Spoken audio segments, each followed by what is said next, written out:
Hello and welcome back to Trek on the Tube. I know it's only been a short while since I released my last video, but Star Trek Discovery is back and so my reviews are as well. For those that are new to the channel or this series, every week after the latest episode of Discovery is released, I make a video that includes my review and all the Easter eggs and references I could spot. I also participate in hour-long discussions with a few friends over on a channel called Starfleet Boy. Most of what I say over there I do say here in my reviews, but there are other people with other opinions, so that's always fun. And that's where we do most of the theory crafting.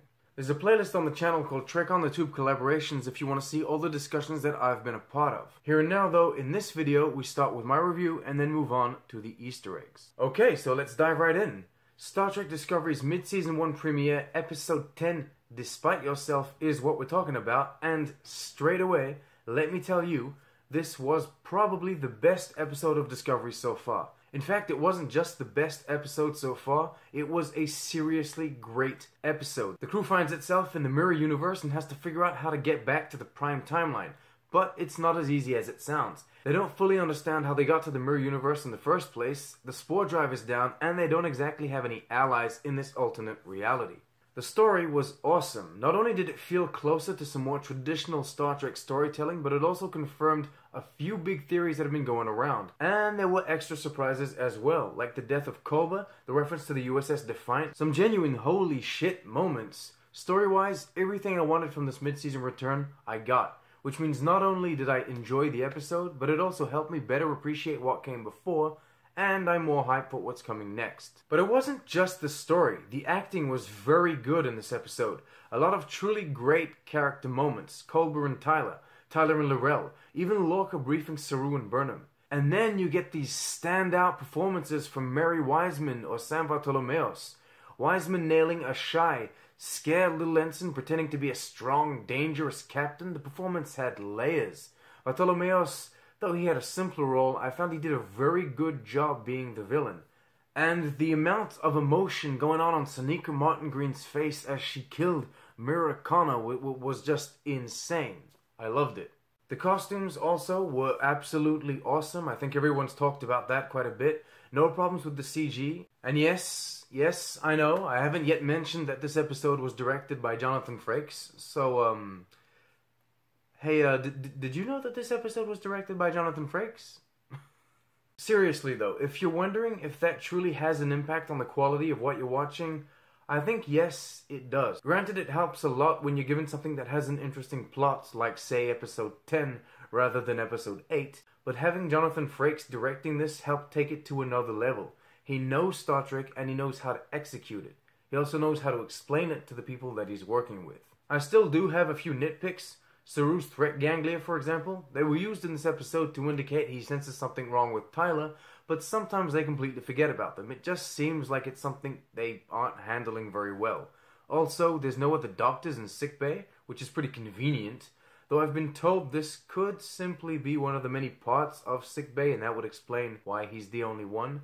And the whole scene with Tyler aboard the worker bee was just dumb. As much as I enjoy seeing new technology in films and in television series, that technology is too advanced for that era in Star Trek. And even if you're not a canon head like me, nothing justifies the fact Tyler is in that pod. He just had a massive breakdown aboard the sarcophagus ship. He should not be the one on this mission. But here's the thing, those minor nitpicks I have, they're just that. Minor nitpicks. I have some for every episode of every iteration of Star Trek until now. This episode, on the whole, was great. It was exciting, it was well constructed, it was self-contained yet part of a grander story. It is what I've wanted Discovery to be since it was announced. This is the modern day Star Trek we want, and that should be made. Fingers crossed the rest of Chapter 2 stays this awesome. Alright, Easter eggs and references time. For starters, the biggest Easter egg, if we can even call it that, is the mirror universe itself. The mirror universe is one of the many alternate timelines that exist in Star Trek. It's been shown on the original series, Deep Space Nine, Enterprise, and Discovery respects it very well. The ships are designated with ISS instead of USS.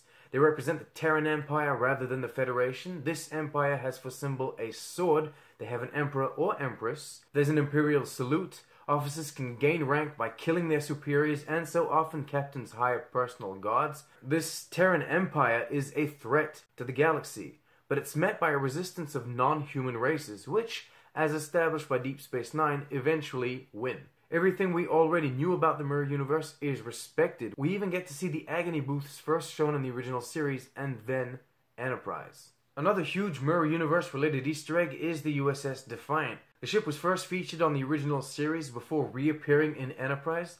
The graphic shown on Discovery seems to suggest a slight visual change, which could be explained as being a refit. Before we continue, I thought we could just go over a very short and simplified timeline of the USS Defiant, so that you guys aren't completely lost and understand how it ties into the original series and Enterprise. In 2268 Prime Timeline, Captain Kirk and his crew aboard the USS Enterprise are sent on a search and rescue mission to find the USS Defiant. Turns out the ship was locked between two universes and eventually phased out of the Prime Timeline altogether.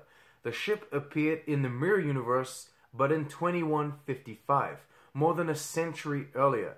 This was actually all part of a Tholian plan to retrieve advanced technology from the future, but it backfired and the ship fell into the hands of the Terran Empire. And this is where the last episode of Star Trek Discovery picks up. In 2256 Prime Timeline, the USS Defiant is still out there conducting surveys in Sector, 6? But the USS Discovery, when it crosses over to the Mirror Universe in 2256, realizes that in 2268, the Defiant will go back in time and cross over to the Mirror Universe as well, and so it's been there for about a century. Alright, the last Easter egg concerning the Mirror Universe is the way they explain how they know they're in a different place. Lorca uses the term quantum signature, something that has already been established in the Next Generation episode, Parallels.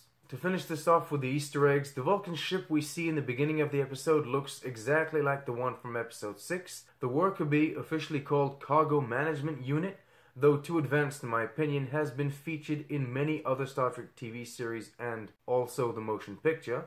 The currency ISIC used in the Vulcan expression has already been used in Deep Space Nine. And last, but definitely not least, when Captain Lorca pretends to be the chief engineer, he changes his accent and makes it Scottish. Pretty obvious that's a reference to Scotty.